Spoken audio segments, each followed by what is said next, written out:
పదంలో ఎవరెవరు కూర్చున్నారమ్మా? ఉమారుమ పూర్వపదంలో కూర్చున్నారు. ఉత్తర పదంలో ఎవరు కూర్చున్నారు? వేరే పిల్లలు కూర్చున్నారు అన్నమాట. తర్వాత కొన్ని రోజుల కంటే మీ ముసలిగైనాక అనుకోండి, మామూలుగా అయితే ముసలిగైనాక ఎవరు స్కూల్ పోరు. కానీ ఇక్కడ ఏం చేసింది, అమల మళ్ళీ వచ్చింది. రామా అమల మళ్ళీ వచ్చి నా ప్లేస్ లో నుంచి లేయండి అని అడిగింది వాళ్ళని. అడిగితే లేస్తారా వాళ్ళు? లేయరు కదా. కాబట్టి ఏం చేసింది, వాళ్ళని దొబ్బేసి కూర్చోండి అన్నమాట. వాళ్ళందరినీ దొబ్బేసి ఒకతే కూర్చేది. ఎవరు కూర్చున్నారు ఇప్పుడు మళ్ళీ పూర్వపదంలో? అమల కూర్చేది. వాళ్ళు కూడా ఏం చేసినారు, ఏమని చూసి మమ్మల్ని కూడా దొబ్బుతుందనేసి వాళ్ళు కూడా భయపడి వెళ్ళిపోయినారు. వెళ్ళిపోమ్మా. ఇప్పుడు ఇక్కడ ఎవరు కూర్చున్నారు? అమల ఇక్కడ కూర్చేది. ఉత్తర పదంలో ఏ ఐ ఔ అనే వాళ్ళు కూర్చున్నారు. ఏ ఐ ఔ అర్థమైందా? ఫస్ట్ ఏం చేసినారు, పూర్వపదంలో ఆ ఊరు కూర్చున్నారు. ఉత్తర పదంలో అంటే ఆ ఊరు అంటే అమల ఇందు ఉమా రుమ కూర్చున్నారు. ఉత్తర పదంలో కూడా అమల ఇందు ఉమా రుమ కూర్చున్నారు కదా. తర్వాత దాంట్లో ఏం చేసినారు, ఇక్కడ మీరు బాగా గమనించినట్లయితే అమ్మా, పూర్వపదంలో ఫస్ట్ ఎవరు కూర్చున్నారమ్మా చెప్పండి, ఒక్కొక్క అక్షరం చెప్పండి కదా. తర్వాత ఉత్తర పదంలో ఎవరు కూర్చున్నారు, మళ్ళా కదా. తర్వాత గుణం నచ్చక విడిపోయినారు కదా. అలా విడిపోయినప్పుడు ఎవరెవరు కూర్చున్నారు పూర్వపదంలో? పూర్వపదంలో ఎవరు కూర్చున్నారు? ఆ వచ్చేది. ఇతర సైడు ఈ ఊరులు కూర్చున్నారు కదా. తర్వాత అమల వేరే స్కూల్ కు వెళ్ళిపోయింది. వెళ్ళిపోయినప్పుడు ఇక్కడ బెంచ్ కాలేంది కదా. అప్పుడు ఎవరు కూర్చున్నారు ఇక్కడ? ఈ ఊరులు కూర్చున్నారు. ఇటు పక్క వేరే పిల్లలు కూర్చున్నామని చెప్పినాం కదా. వాళ్ళని ఏమంటారు? అసవర్ణములైన అచ్చులు అంటారు.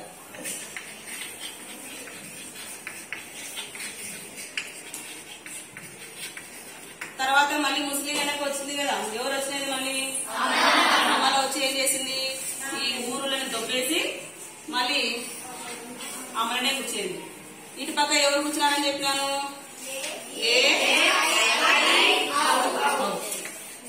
మీరు ఈ కథను బాగా గమనించినట్లయితే మనకి 4 సంధులు సులభంగా వస్తాయన్నమాట. సవర్ణ దీర్ఘ సంధి అంటే ఏమి? సవర్ణము అంటే ఒకటే, యువతల పూర్వపదంలో ఏమొస్తుందో ఉత్తర పదంలో కూడా అదే వస్తుంది అనమాట. అంటే సిస్టర్స్ లాగా అక్క ఏ డ్రెస్ కావాలంటే చెల్లెలు ఏం చేస్తుంది అదే కావాలంటది కదా. అలాగా ఇక్కడ పూర్వపదంలో ఆ ఈ ఊరు వస్తుంది, ఉత్తర పదంలో ఆ ఈ ఊరు వస్తుంది. ఇలా వస్తే అది సవర్ణ దీర్ఘ సంధి అన్నమాట. అర్థమైందా? ఇక్కడ గుణం నచ్చక విడిపోయినామని చెప్పినాం కదా. ఎవరి కాబట్టి అమల. ఎందుకు ఇలా గుణం నచ్చక అన్నామంటే ఇది గుణసంధి అన్నమాట. ఈ గుణసంధిలో పూర్వపదంలో ఎవరుంటారు? ఆ మాత్రమే ఉంటారు. ఉత్తర పదంలో ఈ ఊరులు ఉంటాయి. అర్థమైందా? తర్వాత ఆ వెళ్ళిపోయింది. ఆ వెళ్ళిపోయి ఇక్కడ ఎవరు వచ్చినారు మళ్ళీ? ఈ ఊరులు వచ్చినాయి. ఇటు సైడ్ అసవర్ణములైన అచ్చులు అంటే సవర్ణము వ్యతిరేక పదము అసవర్ణము. అసవర్ణము అంటే ఇవి కాక ఈ ఊరులు కాక ఏవైనా రావచ్చు అనమాట. వేరే అక్షరాలు ఏవైనా రావచ్చు. తర్వాత మళ్ళీ గుణసంధికి ఏమైతుంది, వృద్ధి సంధికి ఏమైతుంది, మళ్ళీ ఆనే వస్తుంది. ఇటుపక్క ఏఐ వస్తుంది. ఒకసారి మీరు పేపర్లు పెట్టి చూడండి. ఒకసారి సవర్ణ దీర్ఘ సంధికి పెట్టి ఒకసారి రామ్మా అటు పక్క పెడుతుంది. ఇట్లా పట్టుకో కనిపించేలాగా వీడియో అట్లా చూస్తున్నారా? ఇటు పక్కకు రండి. నువ్వు అవతలి బొమ్మ వాళ్ళకి చూపి, పిల్లలు కనిపించేలాగా చూస్తున్నారా? ఆ ఈ ఊరు పూర్వపదంలో ఆ ఈ ఊరు వచ్చింది. మీకు ఒక ఎగ్జాంపుల్ చెప్తే బాగా అర్థమవుతుంది. దేవాలయం అనే పదం ఉంది కదమ్మా. దేవాలయం విడదీయండి. దేవా ప్లస్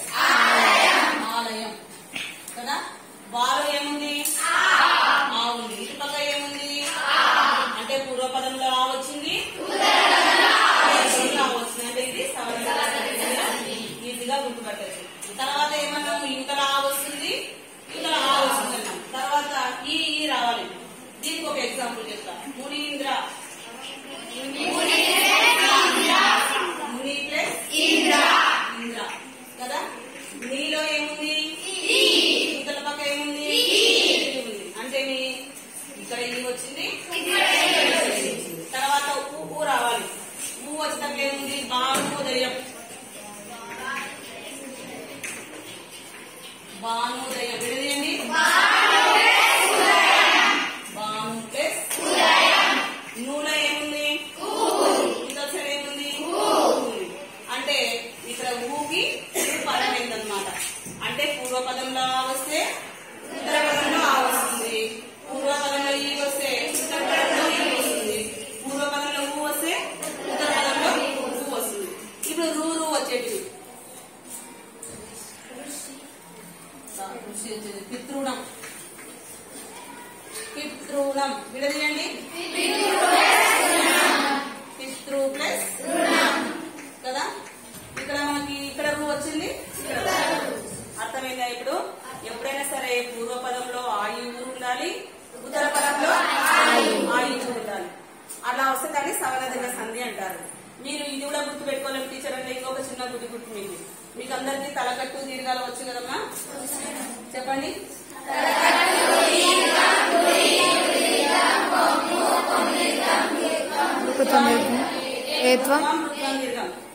ఏత్వం తర్వాత వస్తుంది. ఈ 1, 2, 3, 4, 5, 6, 7, 8 ఈ 8 గుణింతాలు ఉన్నాయనుకోండి, అది సవనదిన సంధి.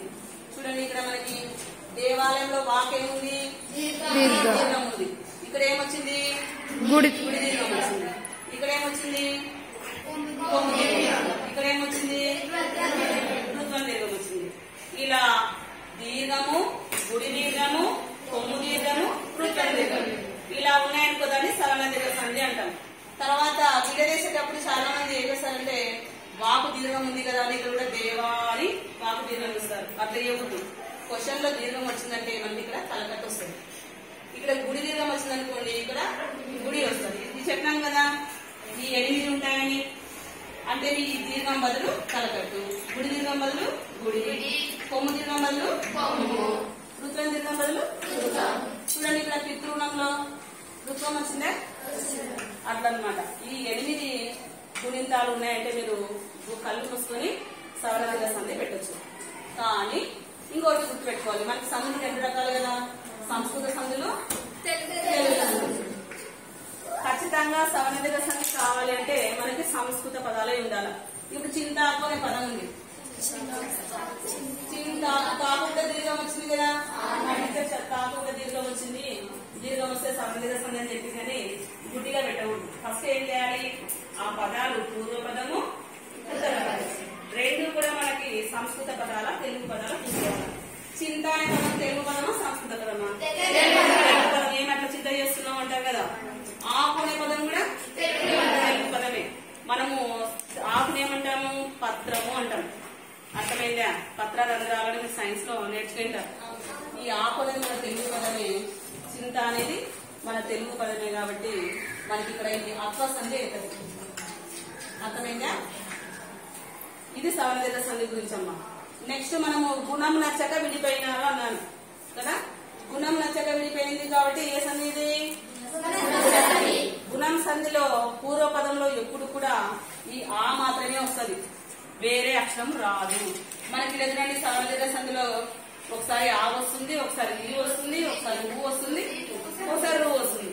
కానీ మనకి గుణ సంధిలో అలాంటివి ఏం రావు. ఎప్పుడు కూడా పూర్వపదంలో ఆ మాత్రమే ఉండాలి. మీరు ఇందాక చూసినారు బెంచెస్ లో కూడా పూర్వపదంలో ఎవరు కూర్చున్నారు? అమల మాత్రమే కూర్చేయండి. అమల అంటే ఎవరికి మనకి ఆ అన్నమాట. అర్థమైందా? ఎగ్జాంపుల్స్ చెప్తారమ్మా. మహేంద్ర విడదీయండి. మహా ప్లస్ ఇంద్ర. హాలో ఏముంది? ఉంది. ఇతర సైడ్ ఏముంది? చూసినారా? పూర్వపదంలో మనకి ఆ వస్తే విడిపోయినారు కాబట్టి ఉత్తర పదంలో ఎవరున్నారు ఇక్కడ? నెక్స్ట్ మహోదయం. మహోదయం విడియండి అమ్మా. మహా ప్లస్ చూసినారా? మనకి మహేంద్రలో ఆనే వచ్చింది, మహోదయంలో ఆనే వచ్చింది. అంటే పూర్వ పదంలో అక్షరం మాత్రం ఎప్పుడూ మారదు, ఉత్తర పదంలో మాత్రం మారుతుంది. గమనిస్తున్నారా ఇక్కడ ఉత్తర పదంలో ఒకసారి ఈ వచ్చింది, ఒకసారి ఊ వచ్చింది. ఇంకోటి మహర్షి, వెరీ గుడ్. మహా ప్లస్ ఋషి. చాలా మంది ఏం చేస్తారంటే మహా ప్లస్ హర్షి అంటారు, ఇష్టం వచ్చినట్టు విడదీస్తుంటారు. కానీ మీరు మీకు చెప్పిన నాటికలను గుర్తు పెట్టుకున్నట్లయితే మనకి గుణసంధిలో పూర్వపదంలో ఎవరు ఉంటారని చెప్పినాను? పూర్వపదంలో ఆ ఉంటుంది, ఉత్తర పదంలో ఈ ఊరు ఉంటుంది. కాబట్టి మనకి బాగా గమనించినారా? ఏర్పన దీర్ఘం వచ్చినప్పుడు ఈ వచ్చింది, ఓత్పన దీర్ఘం వచ్చినప్పుడు భూ వచ్చింది. కాలు పట్టే షా అంటారు కదా, షా వద్దు, అది వచ్చినప్పుడు ఏమొస్తుంది? రూ వస్తుంది. అర్థమవుతుందా? కాబట్టి మీరు అది కూడా గుర్తుపెట్టుకోవాలనిపించారంటే మళ్ళీ గుణింతాల ద్వారా చెప్తాను. గుణింతాలు ఇంతవరకు చెప్పినాను కదమ్మా, తలకట్టు నుంచి ఋత్వర దీర్ఘం వరకు వస్తే వేసింది. ఇప్పుడు ఏ పద దీర్ఘము ఊరున్నాయనుకోండి, అది గుణసంధి. కళ్ళు మూసుకొని మీరు పెట్టేయచ్చు. ఎందుకంటే గుణసంధికి మనకి తెలుగు పదాల సంస్కృత పదాలతో సంబంధం లేదు. కనీసం సవర్ణ దీర్ఘ సంధి కన్నా కొంచెం చూసుకోవాలి. ఎందుకంటే మనకి తెలుగు పక్షింతాకు అట్లాంటి పదాలు వస్తాయి, కానీ మనకి దీంట్లో ఏం లేదు. మీకు ఏర్పడ దీర్ఘం కనిపిస్తే గుణసంధి, ఓత్పడ దీర్ఘం కనిపిస్తే గుణసంధి. సురేంద్ర ఏమొచ్చింది? సురేంద్రలో వచ్చింది. విడదీయండి మళ్ళీ. అంటే మనకు విడదీయడం రాకపోయినా మనం నాటిక గుర్తు పెట్టుకుంటే పూర్వపదంలో ఆ మాత్రమే ఉంటుంది. కాబట్టి రేని మనము రా లాగా మార్చుకోవాలి. ఎందుకు? రా అన్నప్పుడు రాలో ఏమొస్తుంది? ఆ వస్తుంది అనమాట. అలాగనమాట. అర్థమైందా? గుణసంధి అంటే పూర్వపదంలో ఆ మాత్రమే ఉంటుంది, ఉత్తర పదంలో ఈ ఊరులు ఉంటాయి. తర్వాత స్కూల్ నుంచి వెళ్ళిపోయింది కదా, ఎవరు వెళ్ళిపోయినది? అలా వెళ్ళిపోతే పూర్వపదంలోకి ఎవరు వచ్చినారు? ఈ ఊరులు వచ్చినారు. ఇలా ఈ ఊరులు వచ్చినారంటే ఇది జనాదేశ సంధి. ఏ సంధి? ఈ పక్క వేరే వాళ్ళు వస్తారు. అంటే మనకు సవర్ణ దీర్ఘ సంధి లాగా ఆ వస్తే ఆనే రావాలా, ఈ వస్తే ఈనే రావాలా అలాంటిది లేదనమాట. ఇక్కడ పూర్వపదంలో ఈ ఊర్లు వస్తాయి, ఉత్తర పదంలో ఏమైనా రావచ్చు. అర్థమైందా? నెక్స్ట్ ఎగ్జాంపుల్స్ అయితే మీకు బాగా అర్థమవుతుంది. అన్వస్త్రము ఏదైనా అన్వస్త్రము, అను ప్లస్ వస్త్రము. అన్వస్త్రం అంటే అను ప్లస్ వస్త్రము కదా. నెక్స్ట్ అత్యుగ్రం. అత్యుగ్రం విడదీయడమ్మా, అతి ప్లస్. మీకు విడదీయడం రాకపోయినా మీకు చెప్పినా కదా నేను, పూర్వపదంలో ఆ వెళ్ళిపోతే ఎవరెవరు వచ్చినారని చెప్పినా? ఈ ఊరు కదా. ఇది ఈ ఊరు అన్నప్పుడు అను అనంటే ఒకసారి ఎవరున్నారు ఇక్కడ? ఊ వచ్చింది. అతి అంటే ఏముంది? అంటే ఇట్లా వస్తుంటే అక్కడ తీసుకోవచ్చు అనమాట. మీకు విడదీయడం రాకపోయినా ప్రొనౌన్సియేషన్ బట్టి మనం ఏం చేయొచ్చు? ఈ వచ్చేటట్లా, భూ వచ్చేటట్లా, రూ వచ్చేటట్లా మనము విడ తీసుకోవచ్చు. ఇంకోటి చెప్పండి ఏదైనా. అన్వాయుధం. అన్వాయుధం అన్వాయుధం ఏంటి? ఆయుధం. పిత్రాంశ. పిత్రాంశ ఏంటమ్మా? ఎవరో పిత్ర అంటున్నారు. ఇందాక నేను ఏం చెప్పినాను? అసలు ఆ అనేది రాదు కదా మనకి, పూర్వపదంలో ఆ వెళ్ళిపోయింది కదా. ఎవరు వస్తారని చెప్పిన? ఈ ఊరు రావాలి. కాబట్టి పితృ రూ వచ్చేటప్పుడే ఇక్కడ తీసుకోవాలి మనం. పితృ ప్లస్ అంశ. అర్థమవుతుందమ్మా? ఫాస్ట్ చేస్తున్నాను ఏమన్నా అర్థం కాకపోతే మాట్లాడేదండి. ఇక్కడ చూడండి, అన్వస్త్రము, అత్యుగ్రము, అన్వాయుధం, వీటన్నిటిలో కూడా మనకి గొత్తులు వచ్చినాయి.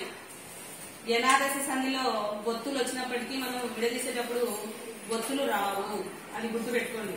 చాలా మంది అన్వస్త్రం వచ్చింది, ఒత్తు వచ్చింది, ఎట్లా పెట్టాలి, ఎట్లా విడదీయాలి అనేది డౌట్ వస్తుంటది.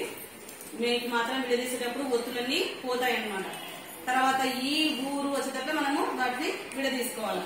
ఇటుపక్క ఏమైనా రావచ్చు, ఉత్తర పదంలో ఏమైనా రావచ్చు. ఇది కూడా గుర్తు పెట్టుకోవాలి టీచర్ అంటే మీకు ఇంకొక గుర్తు వస్తుంది. యావత్తు చూసినారా? అనువసనంలో వావత్తు వచ్చిందా? అత్యుగ్రంలో యావత్తు వచ్చిందా? చిత్రాంశంలో రావత్తు వచ్చిందా? ఇట్లా ఒత్తులు వచ్చినాయంటే మీరు కళ్ళు మూసుకొని యావత్తు వావత్తు రావత్తు వస్తే అది యనాదేశ సంధి. అర్థమైందా? మనకి గుడ్డి గుర్తులు పెట్టుకోవాలి, కానీ గుడ్డిగా నమ్మకూడదు. ఇందాక నేను చెప్పినా కదా సవర్ణదీర్ఘ సంధి అంటే ఏం చెప్పినాను? దీర్ఘం వస్తుంది, గుడి దీర్ఘం వస్తుంది అని. కానీ అవి తెలుగు పదాల సంస్కృత పదాలు చూసుకొని పెట్టాలి. ఇక్కడ కూడా పుణ్యవాసము ఒక పదం ఇస్తానమ్మా. ఇప్పుడు వరకు మనం సవర్ణదీర్ఘ సంధి చెప్పుకున్నాము, గుణ సంధి చెప్పుకున్నాము, యనాదేశ సంధి చెప్పుకున్నాము. ఇప్పుడు దీర్ఘం వస్తే సవర్ణదీర్ఘ సంధి అని చెప్పినాను. యావత్తు వావత్తు రావత్తు వస్తే యనాదేశ సంధి అని చెప్పినాను. మీకు ఈ ఎగ్జామ్ లో పొరపాటున 2 వచ్చింది. పుణ్యవాసం అనే పదం ఇచ్చినాడు. మా టీచర్ దీర్ఘం వస్తే సవర్ణదీర్ఘ సంధి అనింది, వావత్తు వస్తే యనాదేశ సంధి అనింది. రెండిట్లో ఏది పెట్టాలి అని మీకు డౌట్ రావచ్చు. అప్పుడు మీరు ఏం చేయాలా? ఫస్ట్ దాన్ని విడదీసి చూసుకోవాలి. పుణ్యవాసం విడదీయండి అమ్మా. పుణ్య ప్లస్ ఆవాసం. పుణ్య ఏమొస్తుంది? యా వస్తుంది కదా. ఎవరో యా వస్తుందన్నారు. యా వచ్చినా యాలో ఏముంది? ఆనే ఉంది కదా. మనకి అసలు యనాదేశ సంధిలో ఆ రాదు. ఏమొస్తుంది యనాదేశ సంధి అంటే? ఈ ఊరులే రావాలి కదా. కాబట్టి ఇది యావత్తు వచ్చినప్పటికీ వావత్తు వచ్చినప్పటికీ అది యనాదేశ సంధి కాదు అని మీరు కనుక్కోవచ్చు అనమాట. చూడండి, ఇక్కడ పుణ్య ప్లస్ ఆవాసం. దీనిలో ఆ వచ్చింది, దీనిలో ఆ వస్తే చెప్పండి. సవర్ణదీర్ఘ సంధి అని గుర్తుపెట్టాలి. లేదంటే ఇట్లాంటి చాలా వస్తాయమ్మా. ఇట్లా 2 ఒత్తులు వచ్చినట్టు వచ్చింటాయి, కానీ మీరు కన్ఫ్యూజ్ కావాలి. ఒకసారి విడదీసి చూసుకొని ఏం చేయాలా? ఆ వస్తే సవర్ణదీర్ఘ సంధి పెట్టండి. ఈ వచ్చిందనుకోండి అప్పుడు యనాదేశ సంధి పెట్టండి. నెక్స్ట్ చివరిది నాటిక ద్వారా మనం 4 సంధులు నేర్చుకోవచ్చని చెప్పినాం కదా. ఇప్పటికి మనం సవర్ణదీర్ఘ సంధి అయిపోయింది, తర్వాత గుణ సంధి అయిపోయింది, యనాదేశ సంధి అయిపోయింది. లాస్ట్ కి వృద్ధి సంధి. వృద్ధులను ఎవరంటామమ్మా? ముసలి వాళ్ళని వృద్ధులు అంటాం కదా. ఇప్పుడు ముసలి వాళ్ళు ఎట్లా నడుస్తారు? వీళ్ళు వంగుకొని నడుస్తారు. ఎందుకంటే వాళ్ళకి వెన్నపూస అనేది స్ట్రైట్ గా ఉండదు కాబట్టి వంగుతో నడుస్తుంటారు.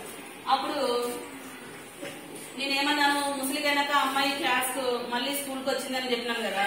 అలా ఎందుకు చెప్పినానంటే వృద్ధి సంధి రావడం కోసం అనమాట. అప్పుడు పూర్వపదంలో మళ్ళీ వచ్చి ఎవరు కూర్చున్నారు? ఆ చూపించండి, అమ్మలో వచ్చింది కదా. కాబట్టి మనకి గుణ సంధి అయినా తర్వాత వృద్ధి సంధి అయినా పూర్వపదంలో ఖచ్చితంగా ఆనే వస్తుంది, వేరే అక్షరం రాదు. అర్థమైందా? పూర్వపదంలో ఆ కనిపించిందంటే మీరు అది వృద్ధి సంధిని కనుక్కోవచ్చు. నెక్స్ట్ ఇక్కడ పక్క ఏమొస్తాయని చెప్పినాం? ఏ ఈ 3ని గమనించినారా మీరు? ఏ అనేది వంగుకొనే ఉంది, ఐ వంగుకొనే ఉంది, అవు అనేది వంగుకొనే ఉంది. అంటే మీ వంగి ఉన్నాయి కొద్దిగా.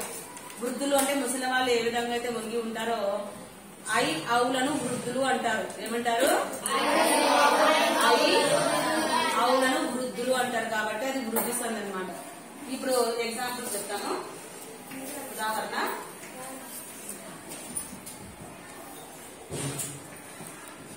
అష్టైశ్వర్యాలు.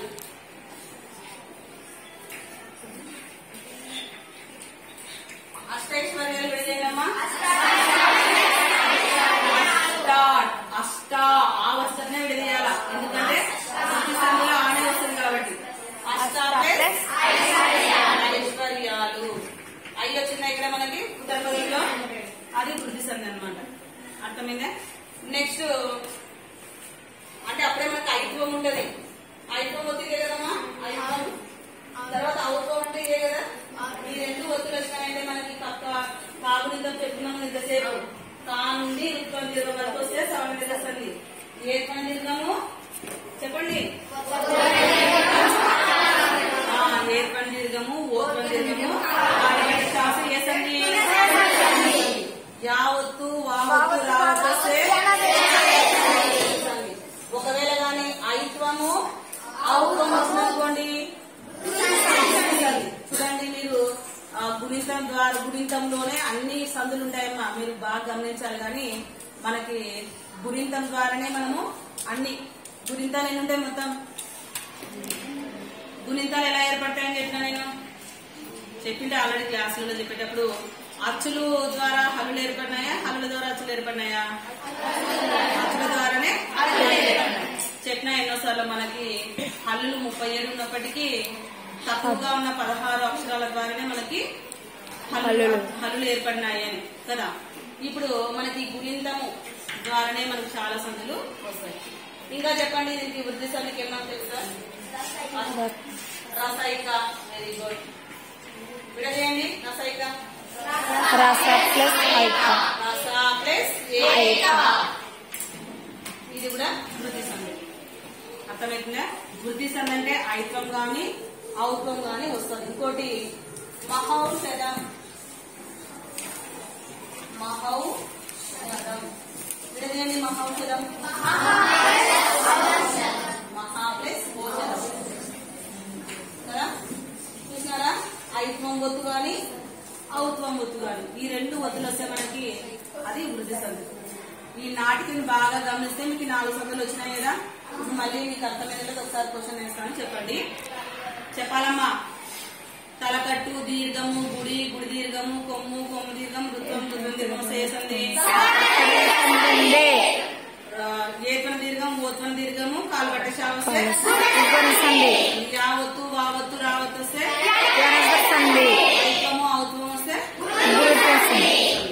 ఇవే కాక మనం ఇందాక గుణితం ద్వారా నేర్చుకోవచ్చు అని చెప్పినాను కదా.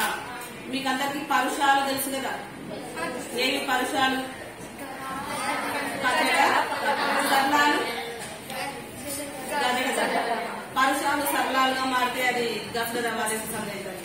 ఇప్పుడు మనకు 0 విసర్గ కూడా వస్తుంది కదా దీంట్లో. ఆ విసర్గ వచ్చిందనుకోండి దాన్ని విసర్గ సంధి అంటారు. అర్థమైందా మేడం?